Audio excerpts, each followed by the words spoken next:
The secretive Council for National Policy was created in 1981, a mixture of genuine anti-communists and phony career seekers.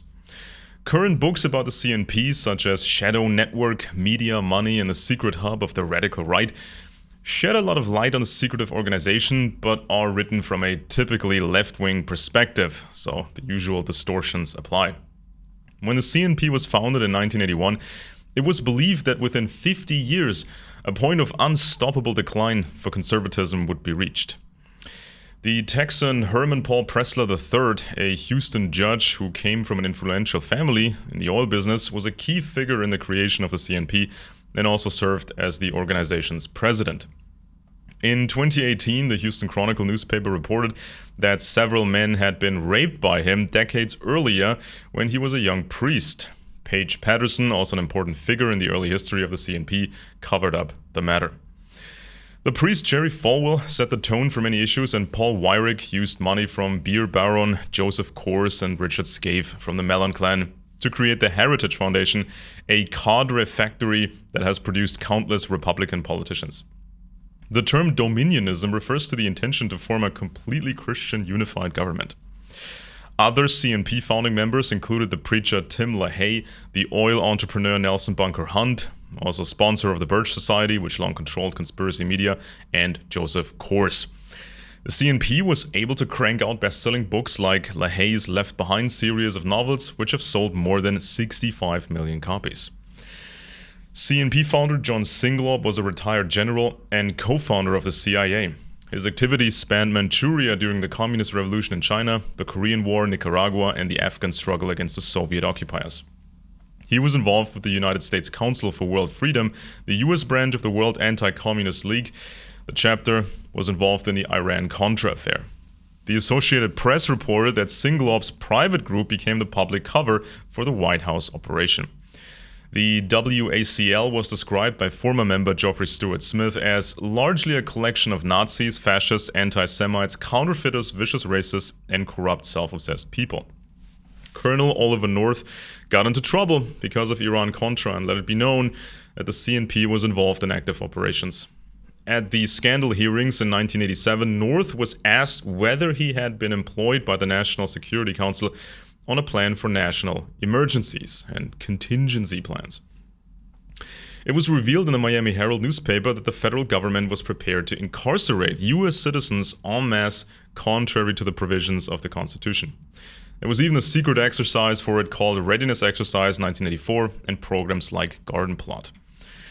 In right-wing government circles, it was expected that the United States would send troops to Central America and that militant resistance would form in domestic left-wing circles. When such preparatory measures for uprisings continued in the 1990s, under the Democratic administration of Bill Clinton, some right-wing activists and influencers feared that the whole matter was somehow part of the left-wing world conspiracy. The followers of classic conspiracy media, which was controlled by the Birch Society and the CNP, expected that Bill Clinton would hand over control of the United States to the United Nations, whereupon masses of US patriots would then end up in the internment camps. The result would then be this New World Order. Later, under Republican President George W. Bush, counterinsurgency preparations continued and conspiracy activists panicked after the 9/11 attacks. The new legislation, like the Patriot Act, circumvented the Constitution, and the Republicans strongly implied that if there was another major attack by Islamists, the party would ultimately rule in a dictatorial manner. Conspiracy influencer Jones from Texas, who was closely associated with people from the Birch Society and the CNP, released the documentary film series Police State, about how FEMA and other parts of the government carried out internment preparations under the guise of disaster response. When Jones became strongly associated with the Republican Party, later in the Trump era, he explained that the camps were actually always intended for left-wing insurgents, not right-wing ones, so you shouldn't worry.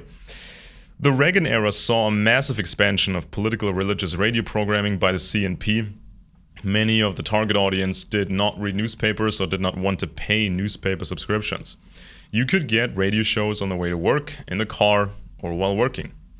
Of course, the CNP had experts in psychological warfare and psychometrics. CNP member James Dobson was a psychologist and hosted the show Focus on the Family. Pat Robertson, son of a Virginia senator and a Yale law graduate, became a pastor, created the massive Christian Broadcasting Network, and rose to leadership at the CNP. Between 2000 and 2015, the market for newspaper advertising shrank from $60 billion to just $20 billion. The internet also ensured that around 1,800 newspapers have disappeared since 2004. The owners or shareholders of large corporations bought newspapers like the Washington Post. Almost the entire content of a newspaper today is supplied by news agencies such as Reuters. Influential right-wing circles were able to subsidize newspapers and radio programs at will in order to then influence elections and legislation. Much of the political agenda favored wealthy circles and disadvantaged ordinary citizens, increasing the people's misguided desire for socialist policies. Billionaires from the oil industry like the Kochs or from multi-level marketing like the DeVos family with Amway were able to throw money around.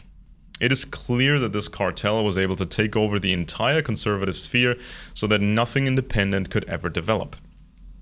In the internet era of the early 2000s, various people spontaneously started broadcasts and produced documentaries online, but one could sense that the people responsible were at least indirectly influenced by the John Birch Society or the CNP.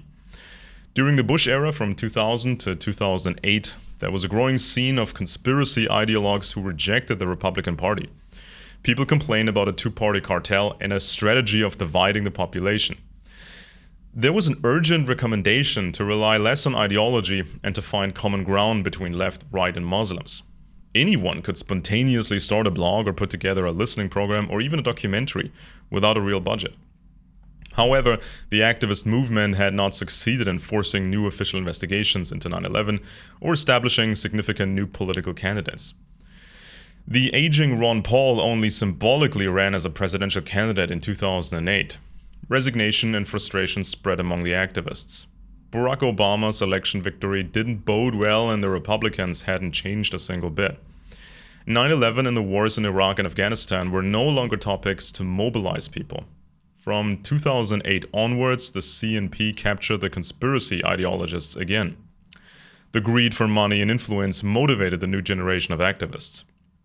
The Tea Party movement was initially an uncoordinated collection of activities and received help from CNP member Dick Armey and money from the Kochs. There was always enough money to finance projects such as this. Betsy DeVos' brother was Eric Prince, CNP member and founder of the mercenary company Blackwater. Salem Media Group, the Bott Radio Network, and American Family Radio either bought entire radio stations or rented airtime. The IRS granted tax-exempt status to the Family Research Council and American Family Radio.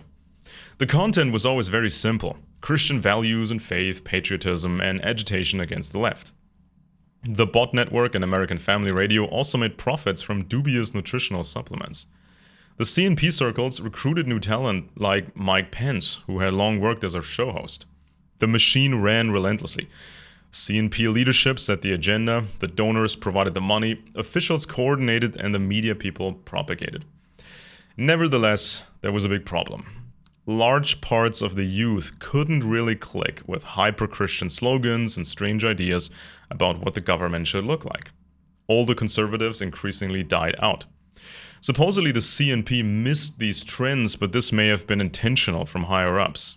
It is the major weak point or breaking point that can be used to stifle conservatism in the future if necessary. There was increased activity by the Mercer Family Foundation, and the new right trend appealed to many younger men. There is now a relatively high level of agitation and humor in the new right media. Gone are the days when leftists like Jon Stewart railed against Bush on The Daily Show, and right-wing circles had no comparable programs.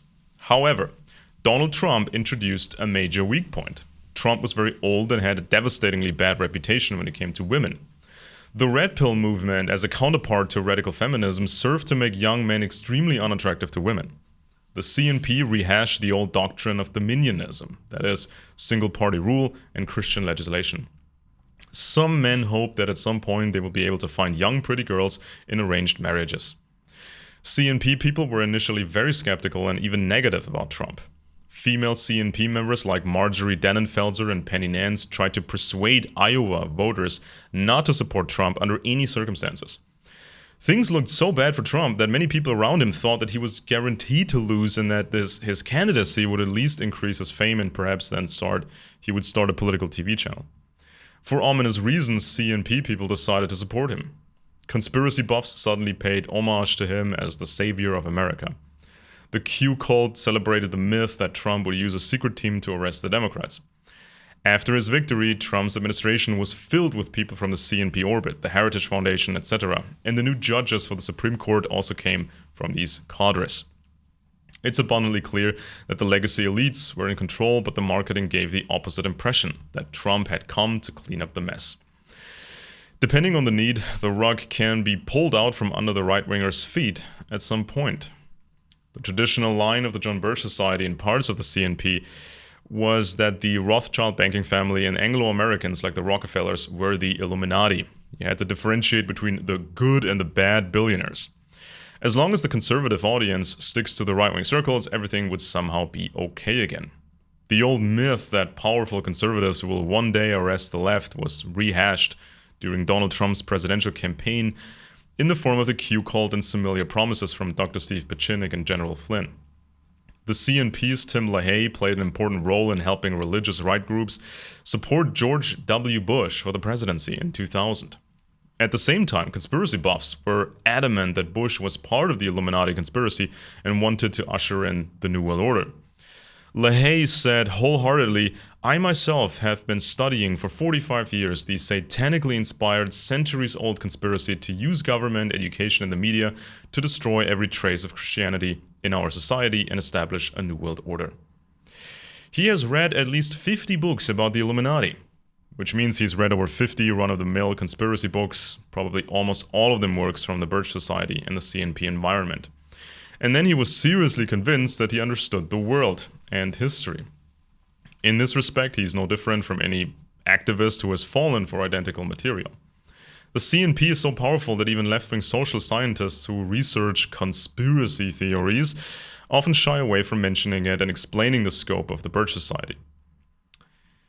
In the academic Routledge Handbook of Conspiracy Theories, there's only a brief mention of the John Birch Society. The Southern Poverty Law Center and the Anti-Defamation League, on the other hand, are more daring and seem genuinely horrified. The CNP directory includes representatives from 14 different conservative media outlets, including the opinion editor of the Washington Times, the editor of the Daily Caller website, the editor-in-chief of CNSNnews.com, and Thomas Lifson, editor and publisher of American Thinker.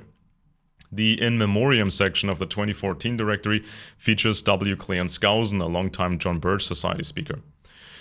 Skousen wrote a hugely popular book called The Naked Capitalist. Others on the list include Larry McDonald, a congressman and second president of the John Birch Society. CNP's W. Cleon Skousen was a field director of the American Security Council and once an administrative officer at the FBI. A few years ago, his old books were advertised again by the extremely successful TV presenter Glenn Beck.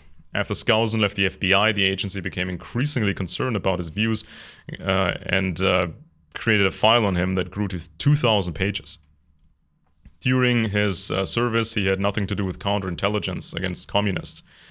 A 1962 FBI memo states, "In the last year or so, Skousen has joined the far-right professional anti-communists who are promoting their own anti-communism for obvious financial reasons." Skousen's book, The Naked Communist, the FBI official said, was another example of why a solid scholarly textbook on communism is urgently needed instead. In 1963, Skousen's extremism cost him money. No conservative organization with mainstream credibility wanted anything to do with him. Members of the ultra-conservative American Security Council kicked him out because they felt he had gone unhinged. One ASC member who shared his opinion was William C. Mott of the US Navy. Mott found Skousen money-hungry, totally unqualified, and interested only in advancing his own personal goals. When Skousen joined Robert Welch's charge that Dwight Eisenhower was a dedicated, conscious agent of the communist conspiracy, the last of Skousen's dwindling corporate clients abandoned him. He read Tragedy and Hope by Carroll Quigley, but, like the Birch Society, fundamentally misinterpreted it. Quigley was not an arrogant insider of the Great Conspiracy who admitted internal affairs.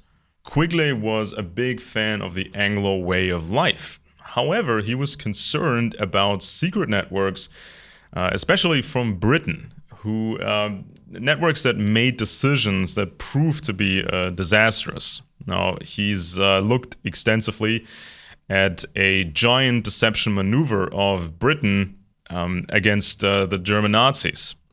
In hindsight, this proved to be the wrong choice, but there was no accountability whatsoever. So when the Cold War then happened, Quigley was very concerned that these old networks would continue to make very questionable choices that could have disastrous consequences. And the Council for National Policy, of course, is also a secretive network, and there's quite a bit of centralization of power over the right-wing circles, extending even to conspiracy media. So if the wrong choices are made within these powerful circles, the consequences of these mistakes will be even greater. And then you have to factor in the possibility of deliberate sabotage from within the CNP. The organization has maintained a balance between the Republicans and the Democrats. So the CNP is largely responsible for the 50% of the political power share the Republicans have. And the CNP had introduced several weak points that may be exploited in the future. So it's absolutely imperative to get more transparency, and people need to figure out how these things work and what the problems are. And people need to solve these problems before it's too late. Because once the conservative movement starts to implode, it is almost impossible to stop the implosion, and it will be very difficult, if not impossible, to rebuild.